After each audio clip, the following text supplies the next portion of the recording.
interested the commission. And I didn't even know we had a human rights commission. I didn't even know You're that not was a alone. thing. You're not Yeah. alone. Is that pretty common? Do most people know that we have that?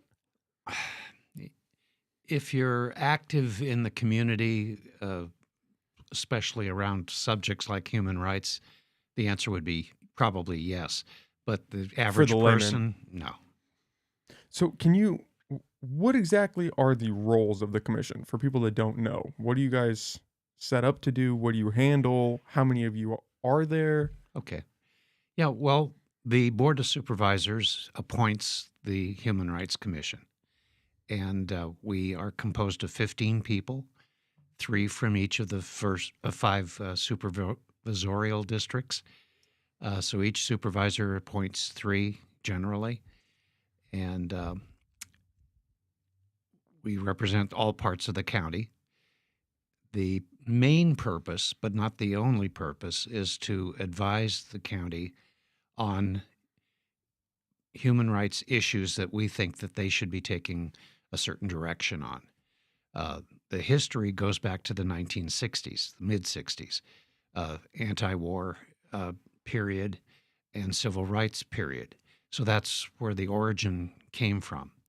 The topics that we've covered over the years have varied from minute to really major confrontational issues. So it varies over time. The membership varies over time. We're made up of quite a cross-section of people in the community, men, women, older, younger, you name it, we have it. So a pretty good mix of you guys to try to get an accurate representation of the county as a whole. Yeah. Now, keep in mind the supervisors make the choices as to who is on the who's on the commission. But as it turns out right now, we have a really good mix of people. And is that standard for every county? Does every county across the state have one? At one time, I think every county did. A lot of counties have folded their human rights commissions into their human resources departments.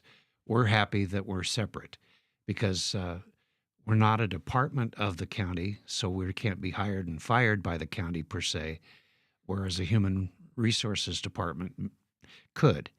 So we have a little bit more freedom that way. And I would imagine a little bit more power too, because you don't have that overhead threat of, hey, don't go over here because you might get canned. Well, yeah, I don't think that's a serious problem, but maybe in some counties it was, and therefore they migrated to a different format than we have. I think there are 11 or 12 human rights commissions throughout the state of California now. Oh, wow. Okay. Yeah. And so when we say human rights, how would you define that? It's basic survival rights of every group in the county, whether that's gay, straight, ethnic minorities, religious minorities. We try to represent all of those people. We've done a lot of work on homeless issues. So it covers just about every vulnerable group in the county that you could think of. We don't represent them, but we try to make sure that if they need representation, that somebody's listening. So we provide resource cards for those people that aren't well connected, don't have a computer, don't have a phone, perhaps. They can get the services they need or the help they need. It's not all about providing services as providing connections. And in terms of the power that you guys have, what does that translate to? It's more a matter of how persuasive we can try to be. So you guys are providing recommendations on ways to handle situations. That's correct. Okay. We provided a great deal of input to the county and to the city of Eureka a few years ago on homeless issues. Some of it got attention, some of it did not. We have to take our successes along with our failures. Is there any guarantee that anything will come from a recommendation from you guys on the commission? Not on its face, but if we feel strongly about something, and let's say we're proposing something to the county, uh, we don't have to take their first answer as their final answer. So we can try to persuade. We can go to the media if we feel that's justified in trying to persuade the power brokers, if you will, uh, to change course. So it really is about just drumming up the support and getting people involved so that you guys can make that impact. You don't Yes, necessarily have the power to paint with a broad brush and say, okay, now it's fixed, we don't make any rules. We just recommend rules. which is sometimes a powerful tool in and of itself. We hope so. Yeah. And so the human rights idea, homeless, I would imagine discrimination falls under that as well. Social issues, are you guys pretty involved in that? Yes, you It's can't all separate them out very well. Uh, Social issues are connected to everything else because from depending on your point of view, the moral high road is something that everybody should aspire to, and uh, there's an element of that in every issue that we deal with. how long have you been with the commission? This is my 8th year. 8 years. Wow. I Congratulations. had a 1 year break, but uh, 8 years overall. Do you feel like there has been a tangible change or a tone of progress since you first started in terms of the social issues, in terms of homelessness, especially? Well, I think everybody knows that the homeless issue is still with us and very strong, but we are believing that there is progress being made in terms of understanding the relationship between homelessness and mental behavioral health issues. We've made a lot of recommendations in that respect. So, um, and I do think that as far as the county is concerned, which is where we get our origin from, we have a good working relationship with the Board of Supervisors now. Hasn't always been the case. Uh, so, for the first time in our history, we have a budget. It's a small one, but nevertheless, it's a start, and we think that we have a good working relationship with them. If we try to get their attention, I think they will listen rather than dismiss us. And that hasn't always been the case. Oh, They've been more dismissive in the past, it has had its occasion, yes. which is kind of interesting because you're all appointed by them. So I would imagine the relationship wouldn't be too confrontational. Well, you've got to remember that the Board of Supervisors, unlike the Commission, is a political body. And depending on the balance of that particular body, uh, they may be more willing to listen or less likely to listen. Right now, it's pretty good. And then you have that change when new officials get elected in. You're almost reworking those relationships. Sure, you take them one at a time, and you get to know the people that you're dealing with, and they get to know you. They get to, I think, the advantage we have right now uh, in our working relationship is that um, we are respected as not being too volatile. That doesn't mean we're weak. It just means we're not hyperbolic every time we approach the Board of Supervisors about something. We're respectful. We have a plan. We have ideas that we want them to consider. And that returns us with a good response, usually. The idea of being hyperbolic, has that been a problem historically for the commission? Like almost making a mountain out of a molehill or crying wolf in That some sense? that could have been on occasion. I haven't seen that in recent years, but you've got to keep in mind the Board of Supervisors, who we deal with a lot, uh, they are approached by a lot of people who have strong opinions about a lot of different things. Uh, the way you approach them has a lot to do with how they respond. And I think we're in a good place with them right now. Is it almost playing the political game a little bit where you're kind of Uh, not necessarily rubbing elbows, but you have to have that working relationship. You have to understand where you're both coming from. I don't think anybody's going to sacrifice their principles for that relationship. I'd call it more of a human relationship than a political relationship. We know who appointed us, uh, and that's a variety of people. But we try to know how to work with them, how to approach them, and respect their time. And I think that works. I'm sure they appreciate that. I I hope so. When going back, so when it was a contentious relationship between the commission and the board, what did that look like? Just being dismissal of recommendations from you guys, not necessarily listening to the proposals that you're bringing up or the issues that you're identifying in the county? It's a little hard to pinpoint exactly a single issue, but I've seen times when somebody might be approaching the board of supervisors, like at a board meeting, and they're basically or figuratively pounding their fist on the podium. That's not useful. It shuts people's attention down immediately, and we try not to do that at this point. So you guys try to take a more measured stance. Yeah, that's a good word for it. Yeah. Probably helpful. If you're the guy up there screaming, some people just kind of instantly tune out. You have to make the information easily digestible for people. Oh, absolutely, absolutely. So going back with the issues and the stance of the county, do you feel like that is trending in a better direction? The issues across the board, or would you say that the problems may have changed, but the severity of the issues is still there when it comes to human rights? The severity of the issues changes. Uh, I would say that 3 or 4 years ago, uh, a homeless issue was more contentious, more difficult to deal with.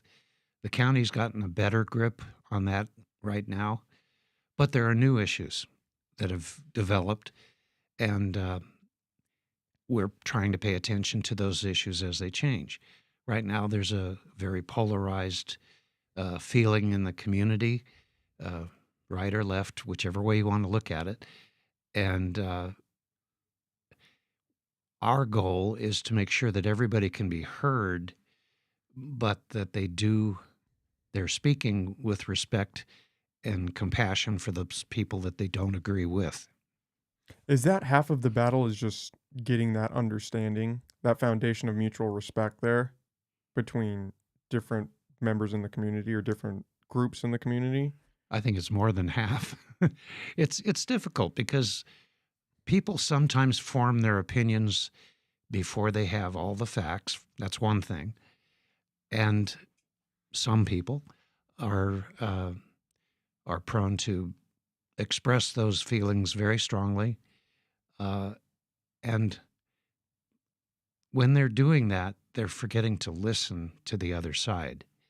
And the other side may not have something that they agree with, but they may have a point that is worth considering. But when you're yelling and screaming at each other, um, nobody's listening, and it's a shutdown, and it's not productive. And it's a challenge when people dig in their heels Oh, because then how do you make progress?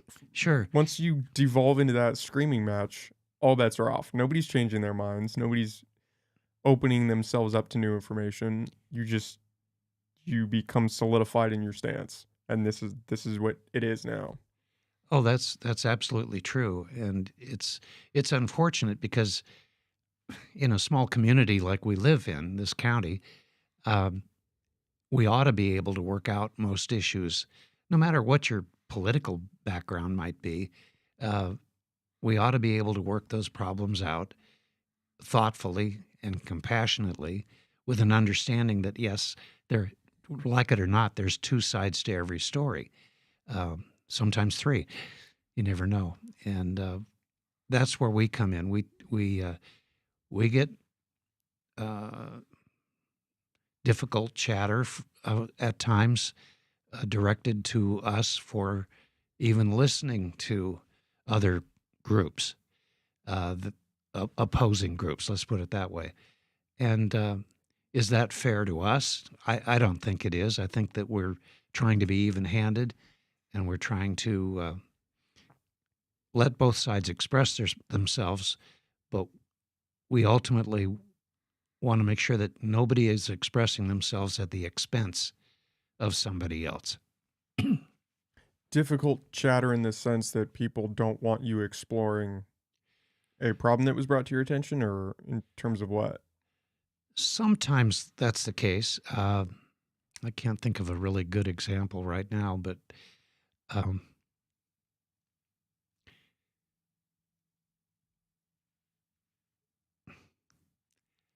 let me think here a moment. If there is an issue that is uh, percolating at the top right now in the community, and just because we might have an open mind to listening to both sides of the issue, uh, that doesn't mean we're taking sides in that issue. Except our ultimate goal is to make sure that no matter what you think, uh, you have a right to express it. You just don't have a right to misconstrue it. If somebody has an issue or experiences some form of prejudice, or maybe like an act of hate speech or something, is there, they go to you? Do they file a complaint, or do they make a motion? How does that work? How does it get on your guys' radar? It's a combination of all of that. Yes, some people have. Well, we have a message line. People can call in anonymously if they wish, but we prefer that they leave contact information so that we can get back to them. Follow up. Right. And those people will call us. They'll tell us that my neighbor is discriminating against me on the basis of the color of my skin.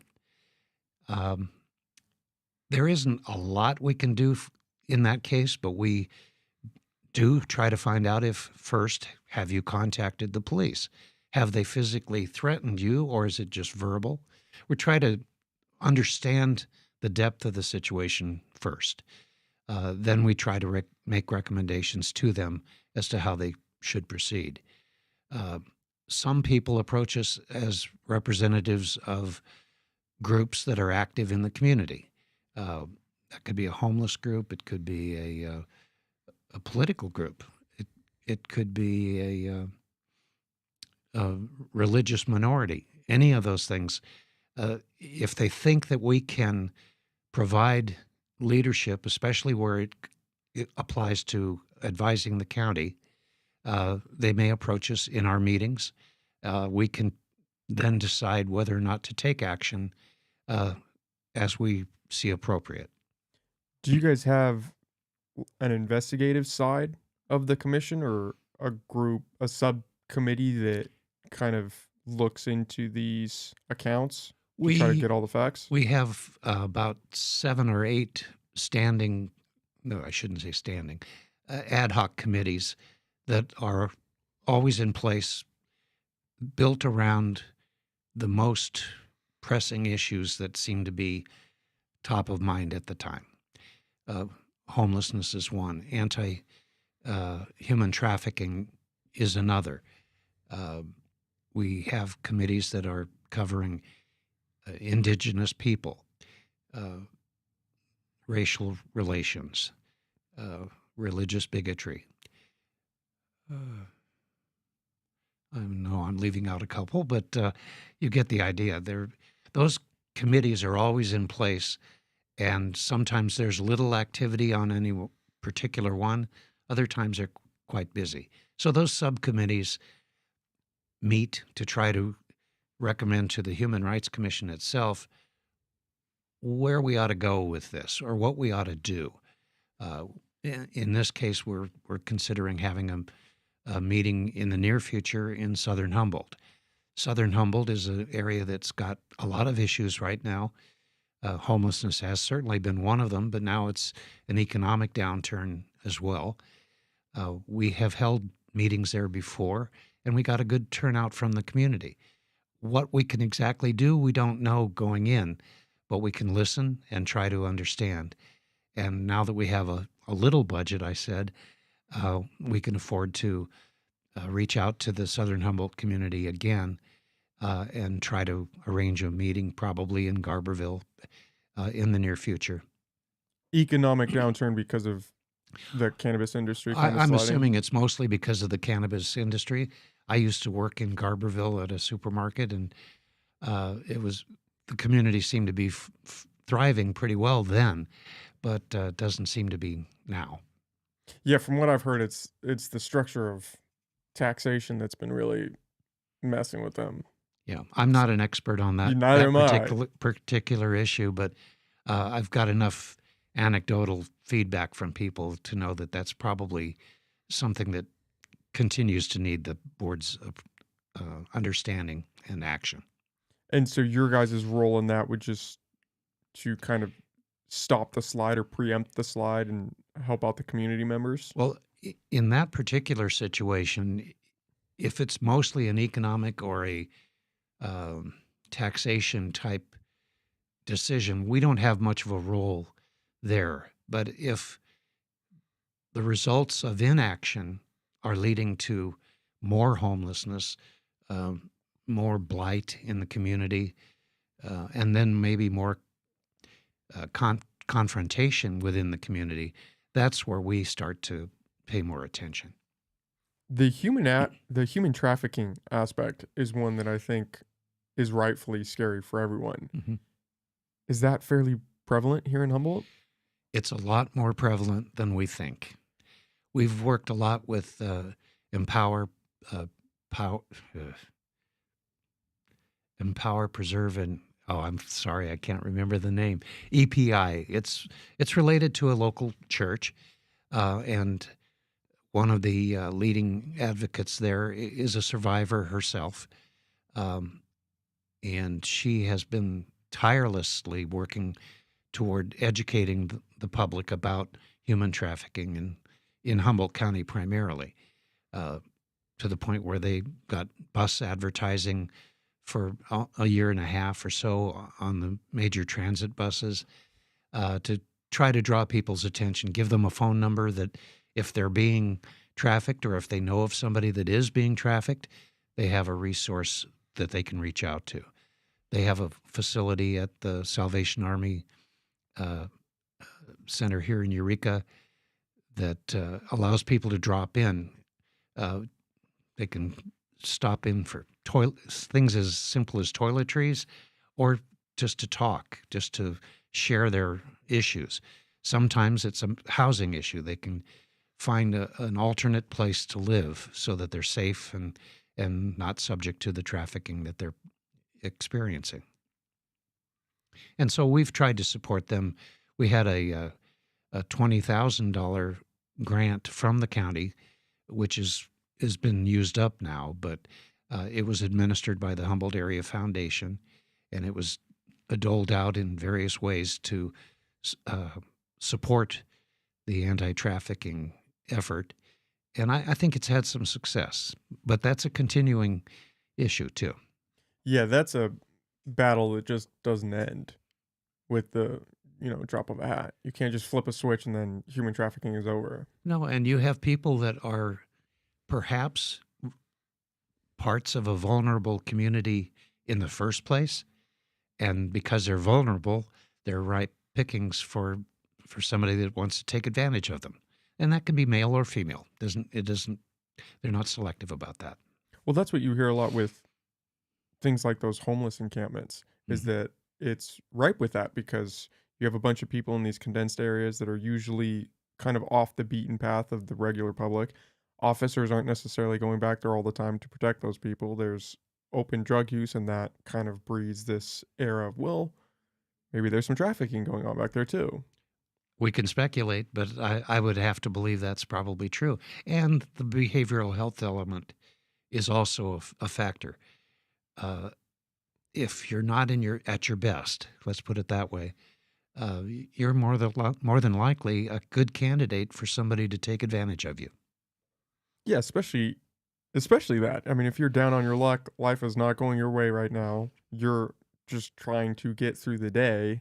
Mm-hmm. You're way more vulnerable than if you're sitting at home on your couch. Yeah, well, absolutely. I wanted to ask, I'm not sure if you remember that homeless encampment. I think it was on 6th and West Ave. It was down behind the Humboldt County Office of Education buildings back there. I was present when they disbanded it. What do you make of that? And they're called to do that.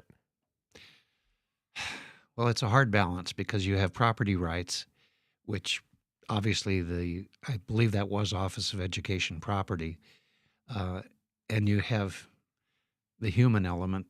They have to have an alternative place to go. I do understand that most of those people, if they didn't take it, they were at least offered alternative places to be.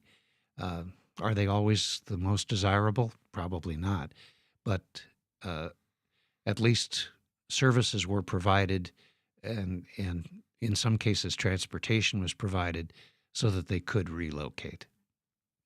It's almost a double-edged sword because what do? You have this cluster of people, and particularly for that one, there was just so much trash that these people weren't living in the best of It's situations. filthy. Yeah, there was reports of a ton of crime going on back there because it was pretty forested area. Hmm. So what do you do? Do you let these people live in this sort of squalor and just hope that they get by doing that? Or do you clean them out and then what do you do after that? You clean them out and then they go somewhere else and do the same thing?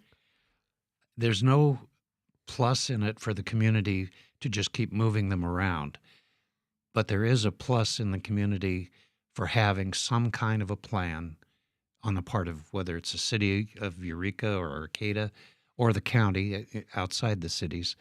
Uh, they, my belief is that they shouldn't move people just for the sake of moving them. They should move them with a plan.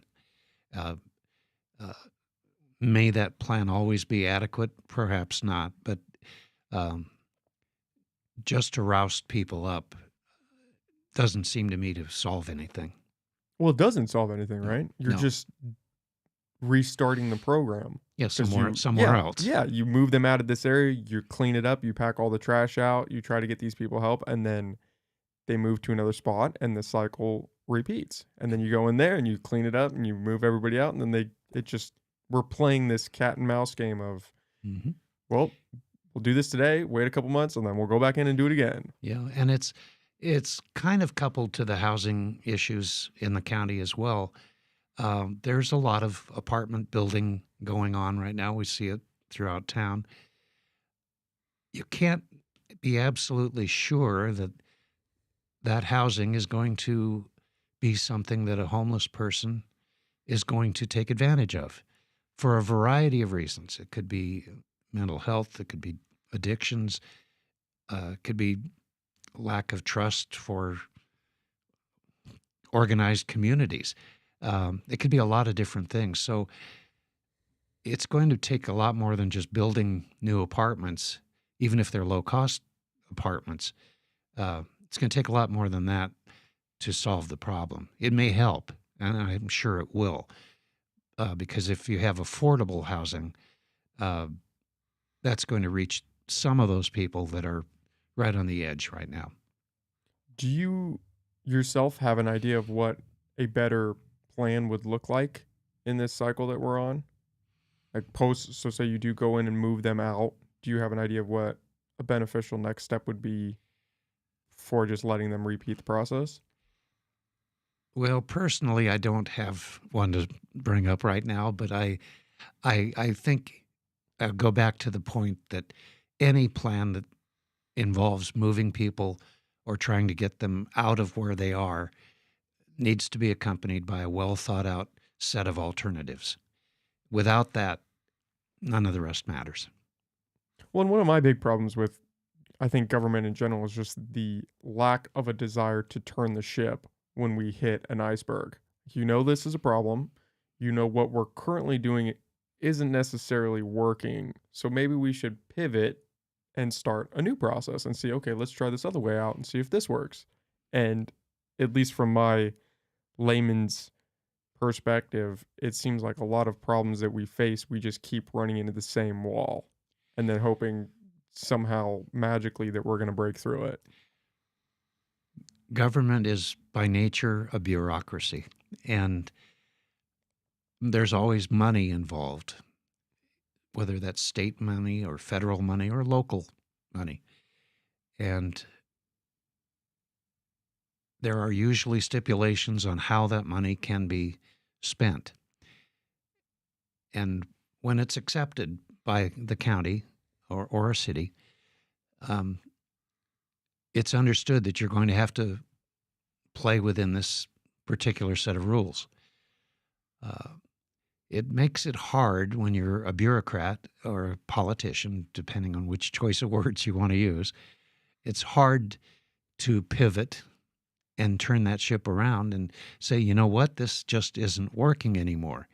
Yeah, we'd love to have the funds, but if we can't do what we see as the right thing to do, but we keep your money, uh, that's a choice that some of them are faced with all the time.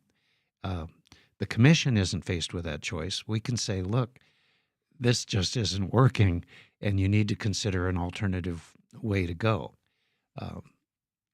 And like I said before, sometimes the message gets delivered and sometimes it doesn't. And sometimes it just falls on deaf ears, Well, which is that's the problematic in and of Yes. itself, right? Yes. Do you think that, I mean, what would you say are the prime problems that are facing the council right now? Is it just a division of those subcommittees to some extent, that the trafficking, the homelessness, the relations amongst the community members, or is there a prime one that sticks out that is challenging right now for you guys? Yeah, I hesitate to go down this road, but I will.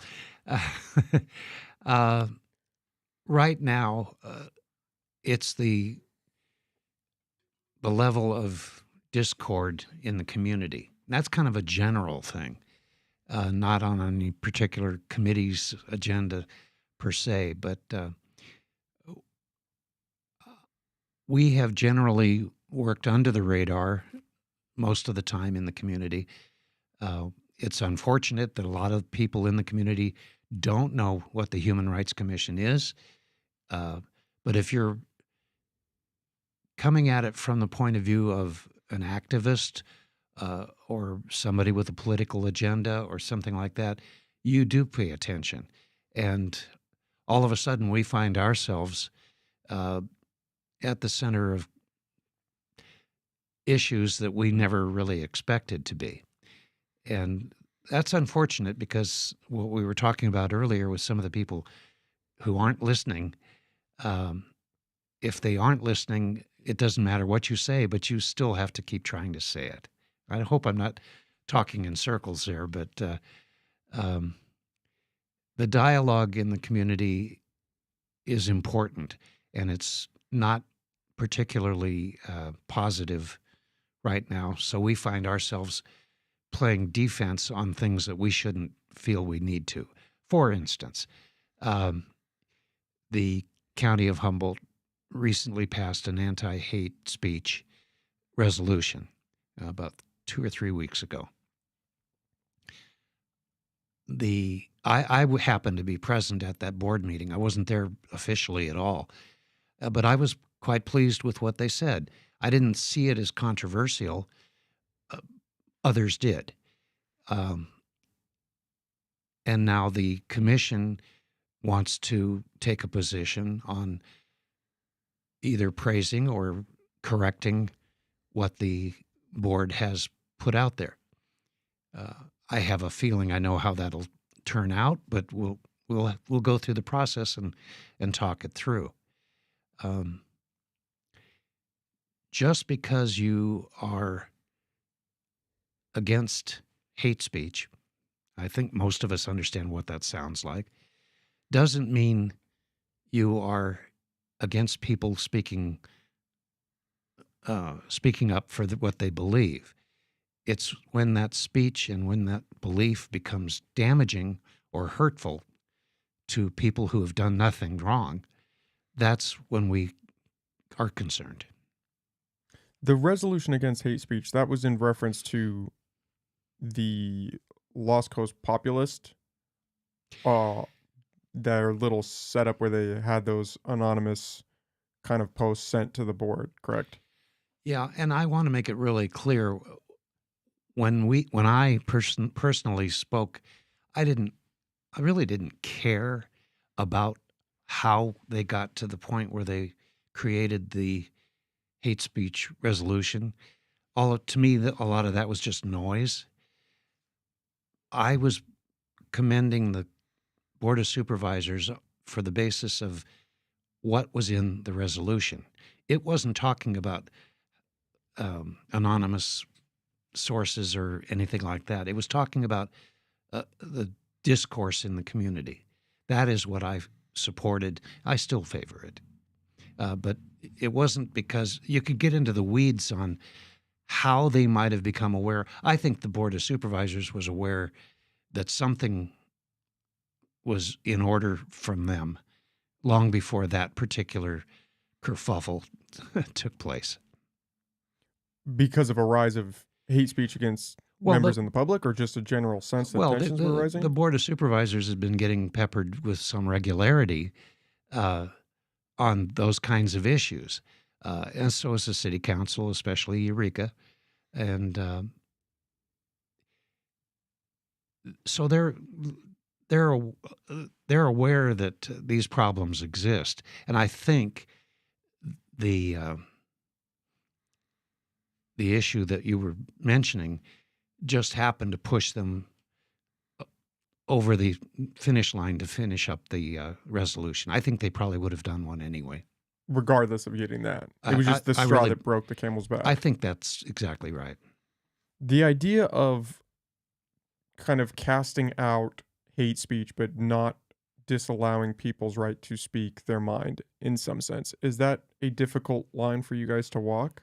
Sometimes, yes, because we try our very best not to be political, not to be drawn in on one side or the other, but to be as even-handed as we can. Um, so yeah, it is difficult, and it is not always understood. And maybe an opportunity like today is a chance for me to clarify why we do what we do and when we do it, or don't do it.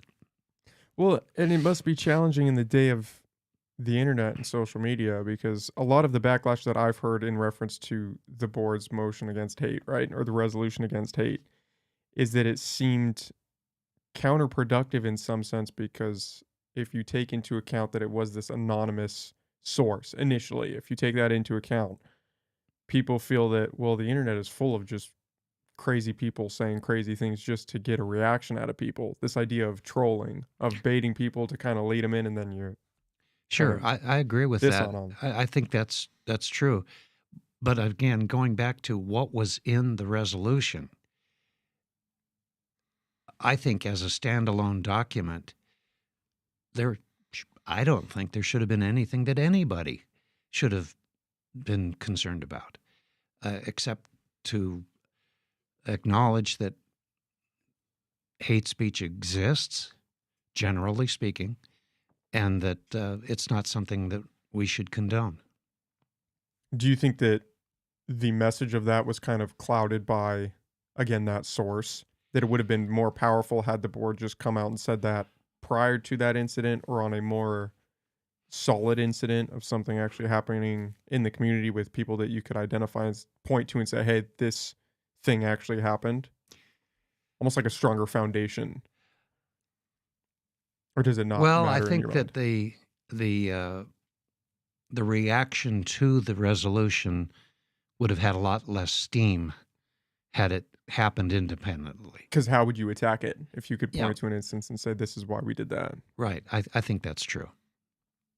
And you guys got a lot of backlash for that, or you're just witnessing the backlash come at the board? We're witnessing and we're getting involvement in our meetings that indicates to me that this issue, this issue and others isn't going away anytime soon. Well, I think the issue of hate speech, and especially as it relates to the LGBT community, is a very prominent topic, not just locally, but nationally Isn't for that a whatever reason. coincidence? It's Isn't it? insane. You know, it is no surprise that it's a national issue. Um, yeah, oh, I guess we're going to go there.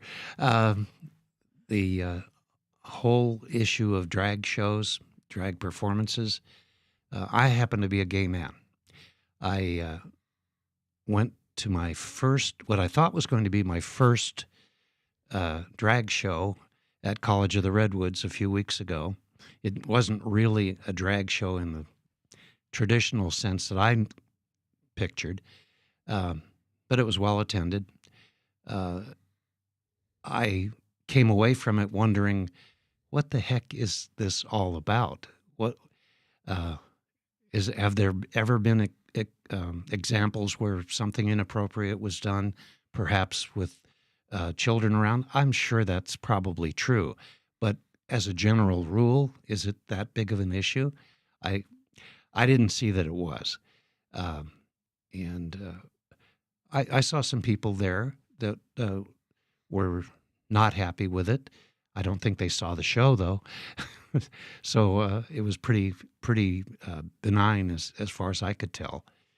Um, uh, and there's a whole rash of issues that are related to the LGBTQIA plus topic. We don't necessarily stake out a position on that in general, but we try to make sure that if somebody is one of those members of that community that is vulnerable, that they know that they have a voice or a place where they can voice their opinions or their fears, and we're willing to listen to them. And if action is warranted, we'll recommend that action. What do you make of the backlash against all age drag shows? Do you think that a lot of that is unfounded? Do you think there's some validity to it? Do you think it's just being blown out of proportion? I don't claim to be an expert on the subject, but from everything I've seen locally, and then I understand is going on nationally, it's a concerted effort, I believe. It's not spontaneous as far as I can tell. I think that there are responsible performances that can be had and probably irresponsible performances that can be had. At that performance that I went to, it was a stage production. It wasn't a nightclub type production at all. Were there kids there? Yes, there were. Was there anything lewd or lascivious that I could see? No, there wasn't. The children that were there, as far as I could tell, were there with their parental, their parents. In general, I think everybody has to be more responsible. The queer community is apparently moving forward with having other drag type shows. That's their right. And so I don't know if that's done to antagonize the people that are antagonizing them. I don't know which came first, the chicken or the egg. I don't know what else to say to that, except I think that it is it's not as big an issue as it's being portrayed. That's a short way to answer my long answer. When you say concerted effort, do you mean that in terms of people trying to decouple the drag shows from the all age drag shows, or just attack drag shows in general, or attack the queer movement more so as a whole? That's kind of a loaded question. Yeah, Huh? I'm getting into an area that I'm not really very well qualified to answer, but I do think there is a concerted effort to inform the public about drag shows generally. I didn't say inform them well. I just said inform, because I think that when I say there's a concerted effort, I think that effort is primarily aimed at um, people who probably have no knowledge of drag shows at all. So their first opinion about those drag shows is what they're being told. So if the information is accurate, great. That's what it should be. If it's inaccurate, uh, then there needs to be an attempt to clarify that situation. Well, it's challenging because it surrounds this idea of children, and whenever kids are involved, people are rightfully so kind of charged, and you can kind of use that energy in any way that you would like. Yeah, I think that bringing, well, bringing kids to a drag show, if we're going to stay on that, uh, is a tough decision, I would think, for any parent. Uh, but they have a right to make that choice with their children. I didn't say for their children, but with their children, as to whether or not this is something that they want to do. Um, I know that just by the nature of the conversation, when you bring children into it, you charge up the whole subject that wouldn't have had anybody's attention otherwise. And how many children are involved? If one is inappropriately there, that's one too many. I'll grant that right away. But the day that I attended this show at CR, I would guess there might have been 5 or 6, maybe 7 children that I saw. Otherwise, it was an adult audience. And like I said, it was pretty benign type of performances as well. So those kids probably thought it was just a lot of fun. Uh, Everybody has a difference of opinion. I fully admit that. Uh, the next step I think that's important is because of the kind of communication or miscommunication, depending on your choice of words, the commission is embarking on a program of developing public service announcements that will be aired locally on television and radio and in social media from the point of view of various groups in the community. Some of those groups will represent racial minorities, religious minorities.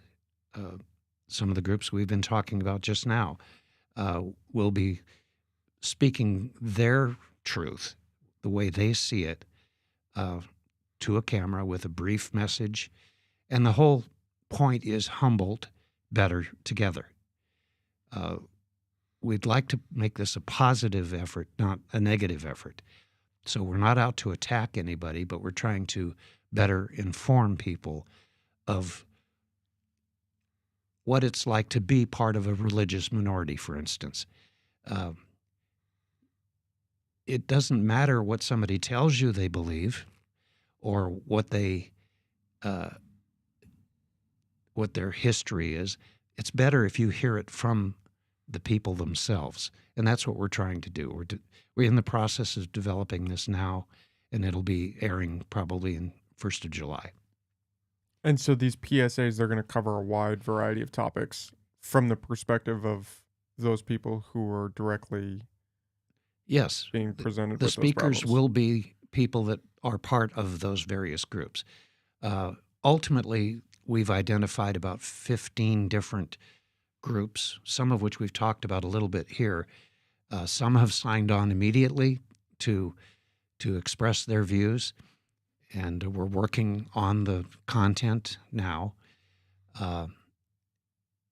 Others have been a little less responsive, let's put it that way, to getting their message prepared. But we think that once they see the results of the first round, which is 5 or 6 different commercials, that they will probably want to join in on the second round. And is the goal to build? I'm sorry, what were you going to say? Well, I was just going to repeat some of the groups: indigenous groups, homeless groups, and not so much the group, but the message from an individual point of view.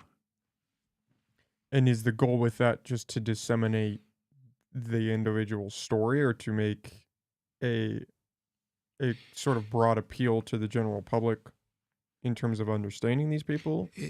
That's the effort, is to improve the understanding of those people. And if they choose, remember, the content is chosen by the people that are involved, not by the Human Rights Commission. If they believe that they can correct a misunderstanding or a miscommunication that's out there, this is a good opportunity for them to do that. Are you guys going to have an oversight panel or anything with that, or this is purely the content that will be in those is purely up to the individual involved? The content is up to them as long as they understand it ultimately is tied together with the one theme, which is that Humboldt better together. The only way we are involved in changing the content, if you will, is to try to fit it down into 30-second ads that make sense and aren't rushed. So obviously our first effort to get people to submit content, we ended up with mini speeches, and that just doesn't work. It's too long. And it's hard for people to pare things down to a brief bullet point, basically. But that's where we get involved, and where the production company is involved as well. Not to change the meaning or the scope, but just to make it work. Is this going to be a social media campaign, or are you guys going to put this out on local stations? Originally, it was intended to be just on local stations. We are trying to improve our social media presence. We're not very busy or very active. And we have some people now in the commission that are not only willing but able to better address social media questions than I would be. Yeah, I've seen your guys' Facebook page That's for the pretty commission. pretty stagnant. Yeah, a lot of just old live streams from lockdown era and stuff like that. Yeah, it needs work for sure. And so the idea behind this was just to kind of almost rally the community in understanding, bring everybody together. Well, that's the whole idea. Will we bring everybody together? I would certainly be pleasantly surprised if that was the case, but at least there is a different narrative being offered, and that's what this is all about. Do you feel like in our age today, where everybody is so accessible to each other, do you think that the understanding of different perspectives is still as deep as it would have been 50 years ago or 20 years ago or pre-internet? Well, that many years ago, we didn't have that many differences of opinion, but we had differences of opinion, but we didn't have as fragmented a discussion as we have now, and I think that's the key difference.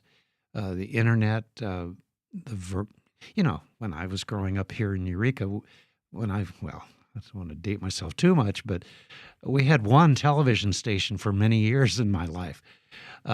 Now with cable, you have a ton of them, and then along comes the internet and social media in the 80s and 90s and 2000s, and you, just like this program here, you have a variety of sources of information. You can take that information as gospel, or you can just add it to your arsenal of sources to make hopefully an informed decision and create an informed attitude about things. What do you think that fragmentation stems from? Just the insane amount of information that we have? It is certainly that, but uh, for better or for worse, people are smart. They see opportunities, and they are willing to capitalize on those opportunities. Sometimes to make a buck, sometimes to make a point. So you think it's more of this idea of, on some level, a bad actor initiating things? I don't think it's always intentionally bad acting, but I think that slips in. And if not called out on it, I think it has a good opportunity to succeed because there are a lot of uninformed people in the world. Uh, I'm not saying stupid. They're just not I as would say stupid. There well. are some Well, stupid that's up people. to I you throw to say. myself in there sometimes too. Well, I'm stupid on some issues. I agree, but I think there are people that are underinformed, and they are prime candidates to either be informed well or poorly. I think the challenging with information nowadays is everybody operates on their own terms. So everybody has their own facts. Mhm. Everybody has their own interpretation of those facts, and you can just wage war with that because you have facts on your side. This idea of do your own research, everybody has co-opted that into the sense that because I googled some things, I know exactly what the truth is, and you disagreeing with me is not a challenge against my set of facts. It's a challenge against me, and I can't have that. So you're wrong, just fundamentally. I I I Google as much as anybody, and would be the first to say that I don't believe necessarily the first thing I see on as a Google answer to my question. Uh, and there really is only one set of facts. There are interpretations of facts, there are misquotations of facts, but facts aren't variable. They're they're a constant thing, and it's like saying two and two isn't four. Uh, it isn't a matter of opinion whether it's four. It's a pretty well established fact. So yeah, we could get into the weeds of that kind of a discussion, but it's common these days to say exactly what you said, that these are my facts, and I'm I'm sticking with them, and your facts are wrong. That's really not the way we should look at it. We should be exploring what are provable facts. It almost seems that there's a desire to move away from that in some sense by some groups, that the objective fact isn't a thing that should be considered anymore. It's all about subjective truth in your own lived reality. I would challenge the wisdom of that because, I agree with that. yeah, It's a slippery slope to go down. it is no matter which side of the equation you're on, it's very risky, and ultimately, I don't think it's productive. Well, if we start eroding facts, I mean, where does that lead us as a society?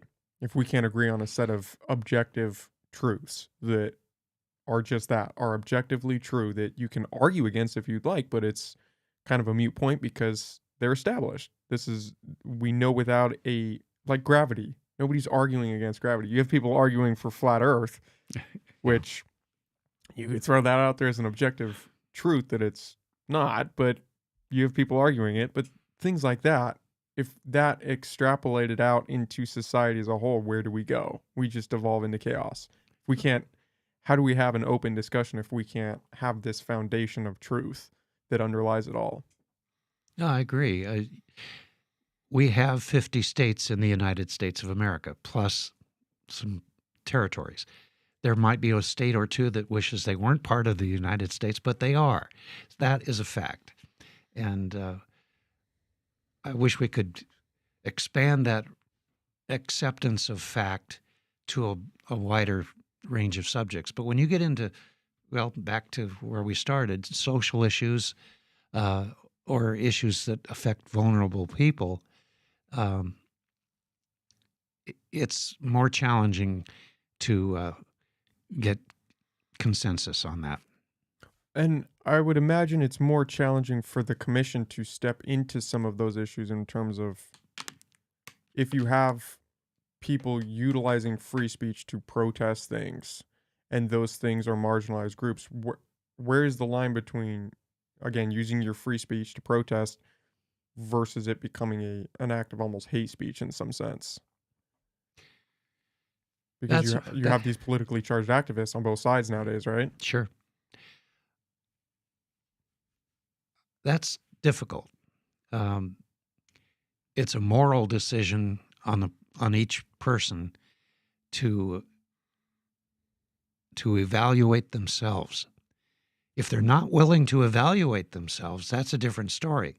But if they are, I have to believe from my own personal life that they would eventually say, well, okay, this is what I strongly believe, and I have a right to say it, but if it's going to be hurting somebody else or cause them to be hurt just by virtue of your choice of language, uh, then maybe I refrain from saying it or I tone it down. There are a lot of people in this county, in this country right now, who are not willing to tone it down. Uh, I see that as a problem for the country as well as for those individuals. That they're not willing to tone it down.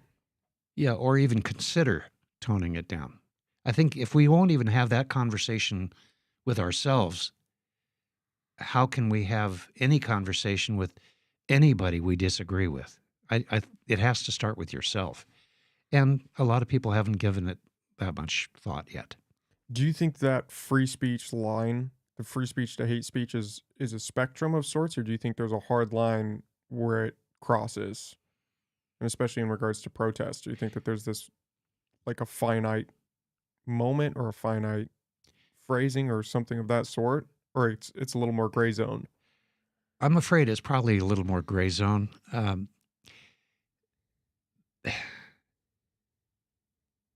The, the, the point at which it is in my opinion, I'm not an expert on this, but in my opinion, when it becomes hate speech is when you have suddenly caused a situation to exist that could have been avoided. And that could be saying something that seems to advocate to harm somebody because they are whatever they are. Uh, and exactly where that line is, I couldn't really say. I'm not going to be the arbiter of that.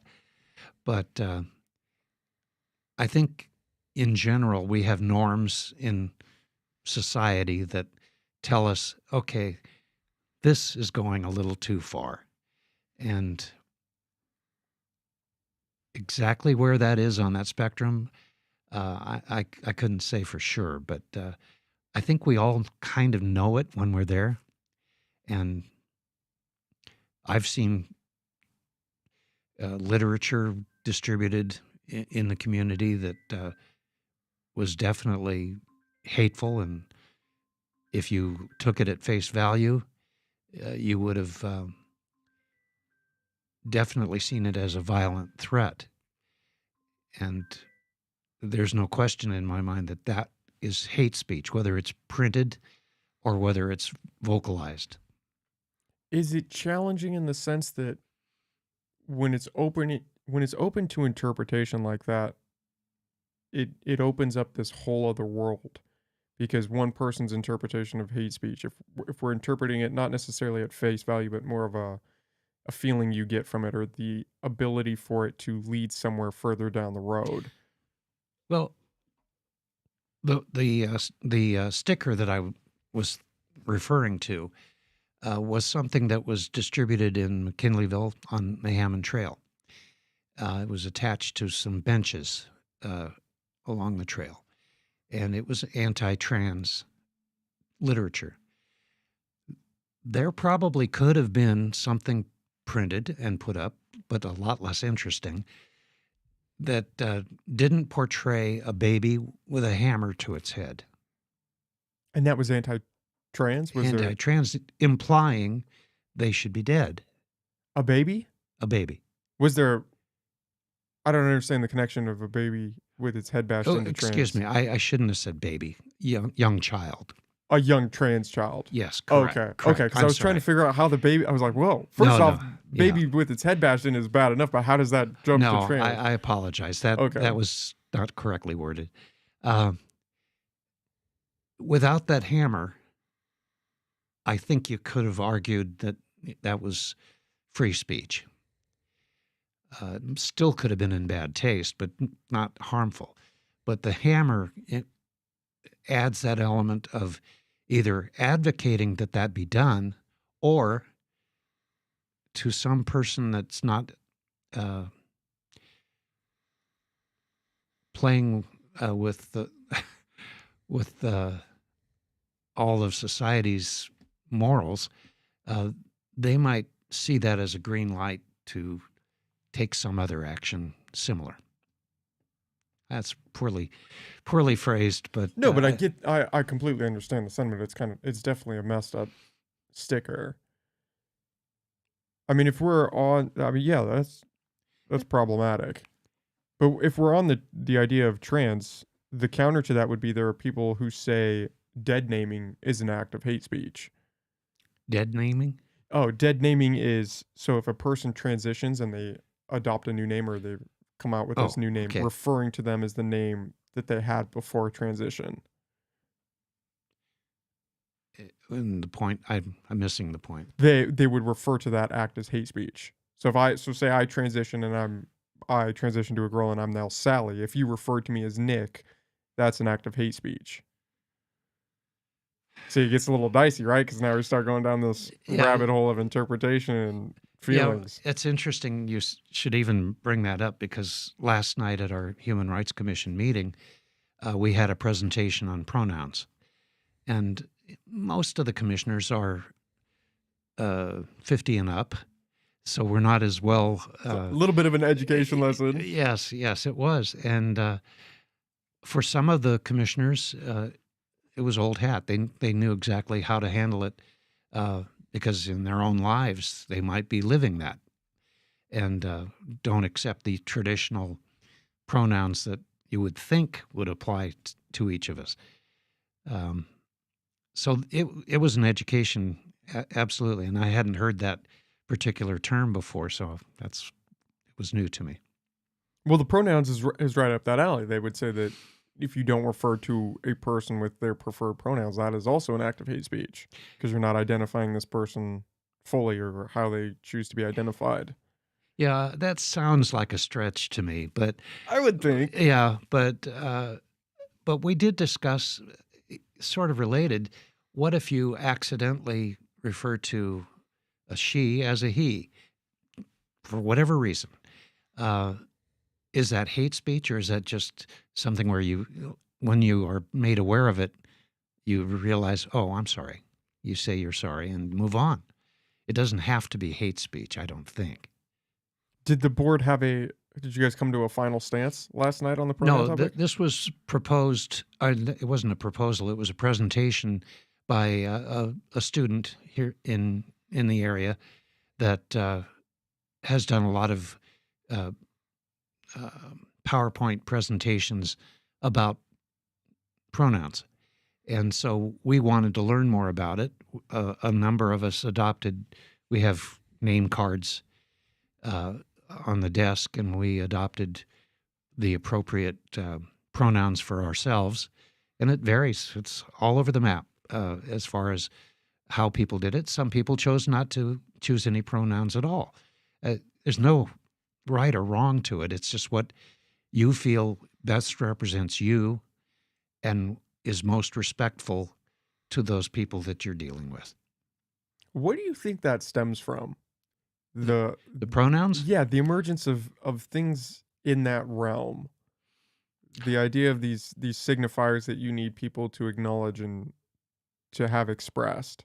Not necessarily as a moral argument of are they good or bad, but just in general, like, because 50 years ago, nobody cared about pronouns. And we're like, oh, what are your pronouns? And then flash to today, and it's this huge. It's a culture war issue. It's this giant movement. It's all of these things that seemingly has come out of nowhere. Yeah, I would agree with that assessment. It's of course new to me. I'm still learning about it. I think it probably goes back to what we were talking about earlier with you either had one channel of television or you have 50, or you have multiple news sources and multiple social media sources. I have a niece that doesn't identify um, either way. I don't exactly know what pronouns she uses for herself, but uh, if it weren't for the multitude of communication options available and the fact that she can communicate with somebody else that uh, is going through the same thing in their life and realize that they're not alone, there's actually more than one of me. Um, I think the opportunity is there for more people to express themselves than ever existed before. Is that complicated? You bet it is. But is it their right to identify themselves? I certainly think so. Uh, I wouldn't want to be living their life because it has to be difficult. But if they can find a way to make themselves happier by living what they consider to be their truth, um, I think that's healthy. It's healthier than considering ending it all, which many have. Yeah, I mean that's a whole other can of worms. Going down that rabbit hole. What I've thought about, because I find it like interesting, just as a case study of where we are in society. Do you think? And my interpretation has been that I wonder if some of this has stemmed from, I don't exactly know how to phrase it, almost a rising comfort level as a medium across society. That things today in society for most people are okay. You could imagine. Most of us, I mean, people aren't being sold into slavery in this country. We don't have insane plagues that are running through the streets. People aren't, most of the time, dying and just dropping dead and rotting in the streets. I mean, most people have access to clean water, at least in this country. Obviously, other countries are radically different, but here, everything is, for the most part, at least baseline okay ish. Better than it ever has been in human history, I would argue. And so, with that, there's almost an inclination in people to fight for some just cause. And we're almost extrapolating out the line of what a just cause is. Because we have real issues like trafficking, which is a huge issue. But we also have pronouns, which you could argue, I would argue, is not necessarily the same issue, but there are people that would argue it's just as important. And the dead naming and these things that categorically might not stand up to others, in my mind, are now on par with them and others. I think that's the only part I would disagree with. Are they on par, or are they just among a number of issues that we can talk about? I think a lot of what you said, you qualified by saying for the most part, or things are better-ish, things like that. Yes, I would say that's probably true. We have a high standard of living in this country, but you don't have to go very far from this room to see people living on the streets, uh, people walking up and down the street, screaming and yelling at the sky. Um, you, those issues aren't as common maybe as they once were, but they're still there.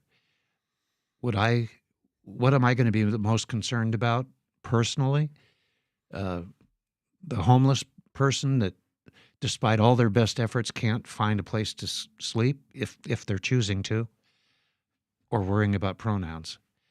I think there's room to discuss both, but one has a little bit higher priority in my mind than the other. Yeah, I would agree with that. I just think that there are shifts happening among how we identify which is more problematic or which should be a bigger focus, not necessarily more problematic, but where our attention should fully lie.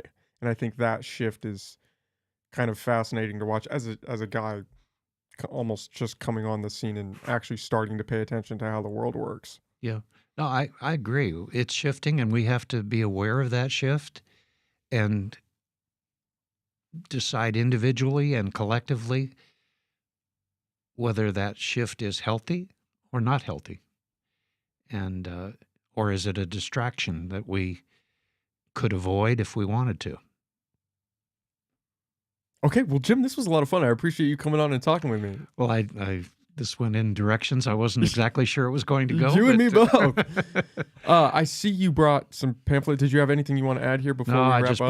brought it up as just brought them as a reminder of what we do. But I think I remembered. Okay.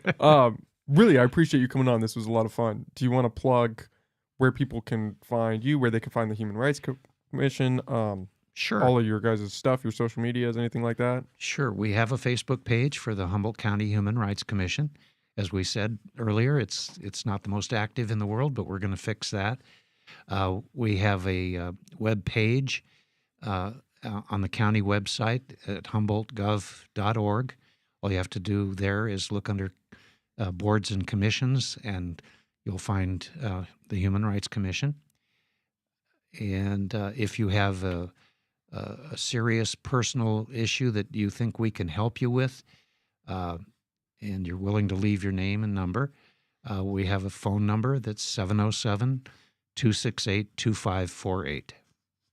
And we'll try to get back to you with a responsible type of answer for your question. Okay. And the PSA is coming out over the next few months. Sometime in the first 2 weeks of July. First 2 weeks of July. Okay. Yeah.